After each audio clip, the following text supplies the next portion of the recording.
Okay, after a good chunk of videos that took quite a bit of effort to make, time for something easy, which means it's JWA Fixes time. Oh, look at that! Look at that! There's right there. Fukui Raptor, yes. Um, One thing I will notice about the game is that there, since last week, by the time this video is out, it should be last week. There have just been a lot more dinosaur spawns in general, and gotta admit, I've darted more Omegas in the past few days than I have usually when they first came out. Like, a week can go by, I'll dart like 1, 2 Omegas. This time I'm darting like all the Omegas I can find because they're just everywhere. I look around. Oh, wait, there is that Panthera? No, that's Tiger. Dang it. You can see right there, there's another one. So yeah, this new change they've added makes the game a lot more fun, and it's not even a very big change. It's a quality of life change, and that's what this episode is going to be about. Because dinosaurs aren't the only thing that needs fixing in this game. We also need there's also just a few things that a few small fixes or just a few things in general that needs to be added to the game to make it better. Like, for example, all those new spawns, which just making it so the dinosaurs are no longer restricted to supply drops means a lot more spawns, which means a lot more encounters with rare animals like Dimetrodon, rares, epics, and of course Omegas. And heck, the first day this released, I came across Nomongia right away, and it was like, whoa, that's cool. That's my first time seeing it. I thought it was removed from the map because they accidentally released it into the wild, but nope, there it was for me to dart. So what other things can be added to the game that would just be like make this a lot better, that don't really affect creature stats or anything? Because again, that's not what this episode is about. Well, one thing that I've been asking for a long time is a supply drop spin all button. How many times have you had to just go through each and every supply drop and spin through this exact animation to get some rewards, and you have to do it with every single supply drop you see? Of course, it's great to be surrounded by supply drops, but to go through each and every one, just individually, it is a bit time consuming, even though it only takes about a minute. But wouldn't it just be so much nicer if there was a button, like, I don't know, say right there, or maybe right there, and then you just tap the button, and it spins all the supply drops that are within your circle. And then you can just get all the rewards instantly. And then once it's pressed, you gotta wait 5 minutes before you can press it again. Just like the revenue towers in Jurassic World the game. Now that is just a very small feature that could just save a lot of time. Like right now, I had this took about a minute to spin every single supply drop, when really, oh wow, there's another one right there. Hello. Moving on to my next point is some kind of training arena. Now, I know we already have the campaign and some friendship battles, but the campaign is it's very limited in what you can actually do, and you're just facing the exact same opponents every single time, and you can't even get real battles. Also, since everything is fixed levels, like, the point of a training arena would be like, what if you unlock a brand new creature and you want to test it out, but the only thing you can do is test it out against a few baby commons. Not that. Yeah, like a level 3 Ankylosaurus. That's really all you can test it on. Or whatever low-level supply drop you can find. I mean, there is also the friendly battles, but let's be real, guys. The friendly battles is very glitchy, and nobody likes doing them. So what they need is, like, maybe when they get to the battle arena, they can add, like, a new tab in between, like, Isla event, and then just push it all aside, and have, like, a new tab for, like, training. And when you click it, it's like basically the same. No, not a campaign. The same as friendship battles, where everything's set to level 26, and you can just fight an AI without any trouble or anything, and just fight to test out your new creature without having to invest coins into it, only to find out, oh wait, this creature actually sucks, but I just wasted 100,000 coins on it, so now I have to use it, or it's just wasted. Rather than just having a training arena where you can just throw your creatures in battle, test it out, and decide, okay, that is a dinosaur I'd want to invest in. Now, this next thing is something that only really affects me, and that's improvements to the AR.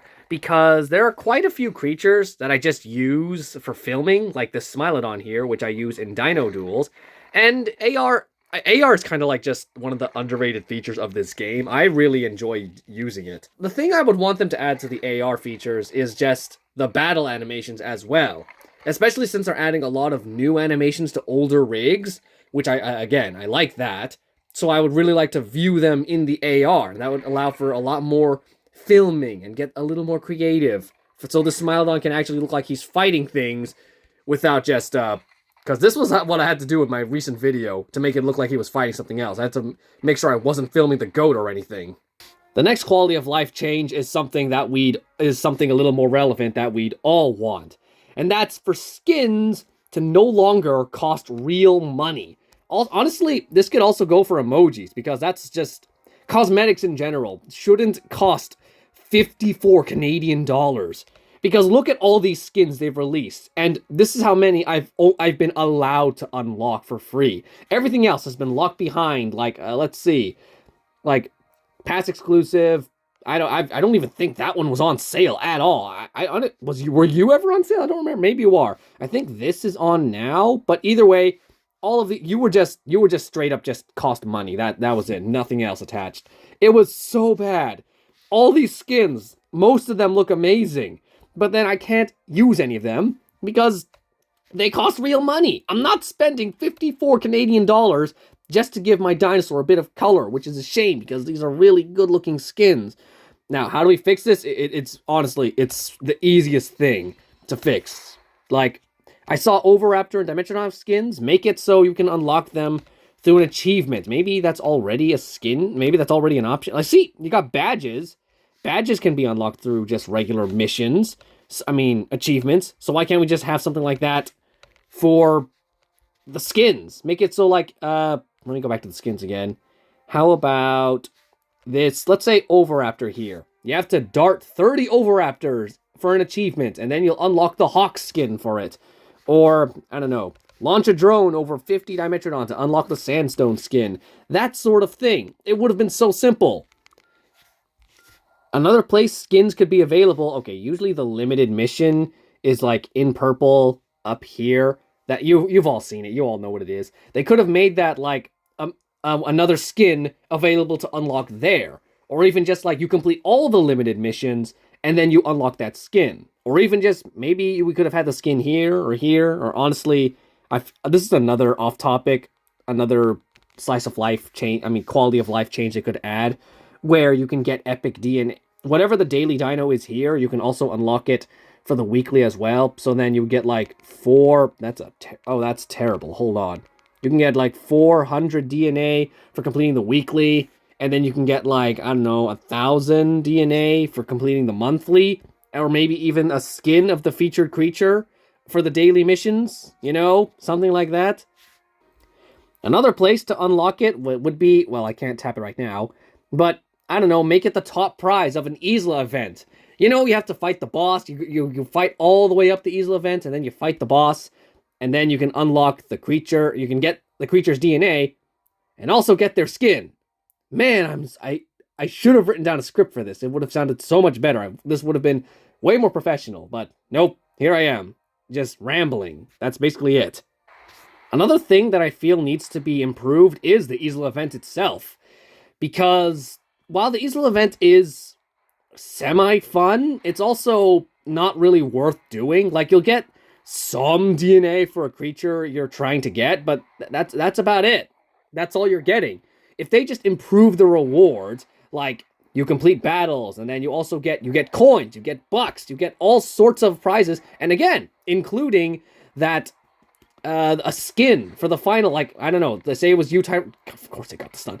Like, let's say we had the Tyrannus for in the Isla event, and then you go through the whole event, and when you finally defeat stage 10, you get the Tyrannus, you get the bucks, you get lots of bucks, you get lots of coins, and you just get the featured skin. I'm not going to win this battle, am I? I'm trying to complete the achievement that's available, but yeah, I'm not... Yeah, that Stegoceratops is doing a lot of damage. I would have to level up this T-Rex to level 20 at least. I thought even with the buff I'd be able to do it, but nope. Another thing that the Isla event needs is just an ability... This is not something that's really like a necessity, but just a way to revive your creatures with bucks in an Isla event. Because let's say you have only one creature that's fit for the easel event, and you don't want to spend your resources leveling up other creatures just for that event. So it would be nice to have the option to spend bucks on reviving your creature, because let's be real, I'm gonna be honest, I haven't spent bucks in ages. The only reason bucks are useful to me is when I wait for like when these coins, when there's a sale that there's like they offer more coins for what you're getting, you know, like this over here, that kind of deal. That's basically what I wait for. That's why I store up all these bucks so I can spend just to get coins. I can't believe that we finally have a Ludia game where the Dino coins are more valuable than the Dino bucks. That's crazy. But yeah, a way to revive your creatures in the easel event would just really make things easier, and also not, at the same time, not easy, because, again, bucks, they cost real money in this game. So yeah. Anyway, the last thing I want to talk about is actually the spawns. I know I was just praising the game for allowing the most randomest spawn locations. Like, this Ankylosaurus has no supply drop next to it. It's just spawning. Like, where is that Triceratops spawning? There's nothing there. It's just there because it wants to be there. Which, again, that could be an epic or an apex. There's a marsupial lion right over here. There's an apex over there. I think there was a Utyrannus over there a second ago. That one's a short-range exclusive. Oh my gosh, there's actually quite a few back there. But either way, the thing about spawns, you all know the drill. Whenever Ludia releases anything into the wild, whether it be a brand new creature or a creature that used to be an event exclusive but is now being released onto the map, they usually throw it into a short-range exclusive or a specific zone. And while these random spawns are great, that only really improves whatever zone you're in. Oh, I'm going to spin that. Hold on. Basically, what this game needs is some more creativity with the spawns, because when was the last time we had a spawn, like something that only spawns in parks, or only spawns on Thursdays, or only just spawns everywhere without any restriction whatsoever? They don't do that anymore because they know that... I'm not going to explain it because I've said it so many times in the past and I'm sick of hearing myself saying it. Oh, wow, okay, I didn't mean to click on you. So what I did is I went through all of my creatures and gave them unique spawn locations, or at least unique spawning mechanisms. I mean, some of them are event exclusive, like my special Arthropleura, with its very unique moveset and very crazy stats, as well as just, it's an event exclusive, because look at these stats, that's busted. But then you have some really regular ones, like Anhangura here, which that one just spawns everywhere. Or Archaeornithomimus, which spawns in Zone 1, and on the highways, which I realize is probably a really bad idea because that would convince people to start walking on highways, and yeah, maybe I might change that in the future, honestly. Atrociraptor spawns everywhere at night. What about Albertoceratops? Okay, so like most of these, they already had spawn locations a long time ago, but what did I give to some recent ones? Because this is one I only did today. I made it spawn everywhere, more common during autumn. Same chance as a rare spawn. Okay, that's one of my special spawn suggestions. Seasonal spawns, where this is an epic, so it spawns... It spawns like a regular epic. No restrictions or anything. Maybe it can be its own specific if they want to. But, during a specific season, like, again, during the autumn, fall, this thing starts spawning a lot more frequently, which would basically make it a seasonal spawn, which is what I was aiming for. I have quite a few of these here, I just need to find them. Bulbasaurus only spawns in parks, that's right. Chaos, I made you spawn in the Camp Cretaceous Arena, so I imagine, like, I don't know, a special event or something. I guess that is basically event exclusive, but I'm thinking, like, back then, Camp Cretaceous, I still love the show, and then back then I liked it even more. Actually, what am I saying? I still like the show equally as much as I did back then. There would be, like, a special arena, and then you could win it from that. Dinosuchus is, like, Zone 4, but also lakes, ponds, and rivers. Daedon is short-range exclusive. There's my old Geosternbergia. You spawn everywhere, but you're a seasonal spawn for the summer. That's right. And then we have our Gigantoraptor, which is an Omega. I pretty much looked at all of my fan-made Omegas so far and found that I do have enough to get daily spawns. So this guy, along with Dinofelis, Gastornis, Hyenodon over here, they all spawn on a specific day. And they have no other restrictions other than just they are only restricted to that day. Here's another spawn. Gojirasaurus, you know, everyone's favorite. Ha ha ha ha, funny. Okay, that joke's getting old. This one is like, I'm basically stealing something from Pokemon Go, where because they have weather events in Pokemon. Well, the game tries to implement whatever weather's going on outside into the game. So when it's rainy, you get more bug-type Pokemon and electric-type Pokemon, and of course, water types. So that's what I'm trying to do a bit here, where Ludia, like, let's say they added a weather update, and they added a bunch of creatures that only spawn during specific weather events. So Gojirasaurus here spawns during rainy weather. But Thylacosmilus here only spawns in windy weather. And of course, if it's rainy and windy, then both Thylacosmilus and Gojirasaurus would spawn. I'm not like Pokemon where it's like, it can only be windy, despite the fact that it's also cloudy. Then I got really creative with this Tarbosaurus Gen 2. It spawns in the Camp Cretaceous Arena, which means you have to do battles to unlock it, but it also spawns during cloudy weather at night. So this is like a very rare-ish spawn. It's not impossible, like, there are definitely a lot of cloudy nights, so you'll definitely come across this thing eventually. And then here's another one, Xenoceratops, which spawns everywhere, but it's more common during foggy weather, because fog is such a rare weather in the first place.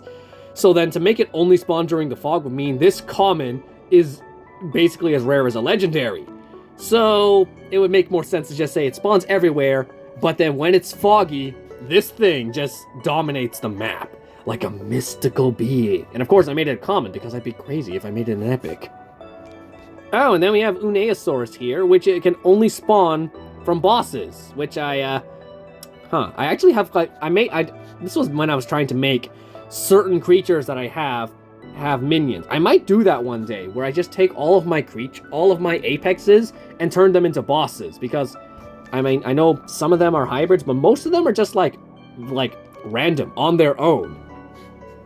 So, of course, I would give them minions, and then design how their boss battles would go. Maybe one day, maybe next time. Here's another one, Pierce, which is Camp Cretaceous Arena, but also Gigasets, which means I actually have, let me use another example.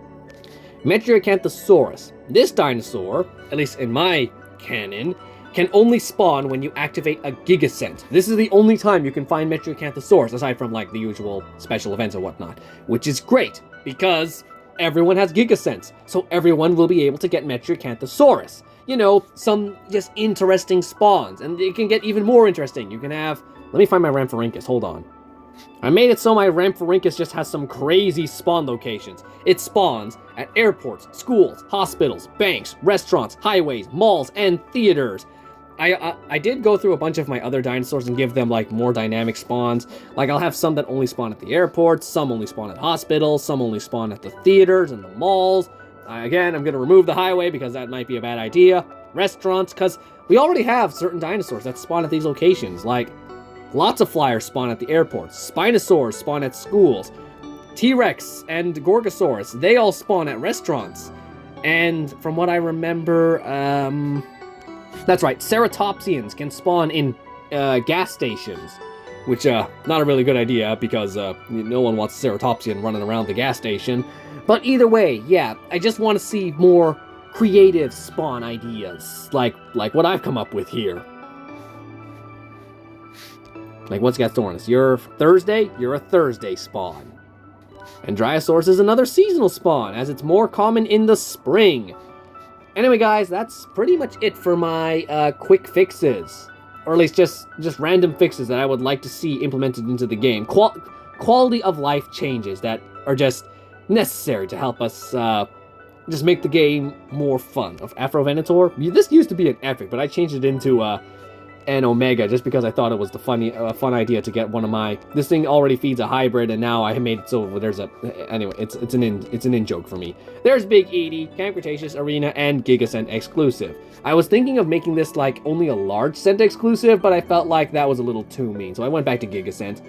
So yeah, what kind of quality of life changes do you want to see be added to the game? Like, I don't need to list examples, I just listed a bunch of examples.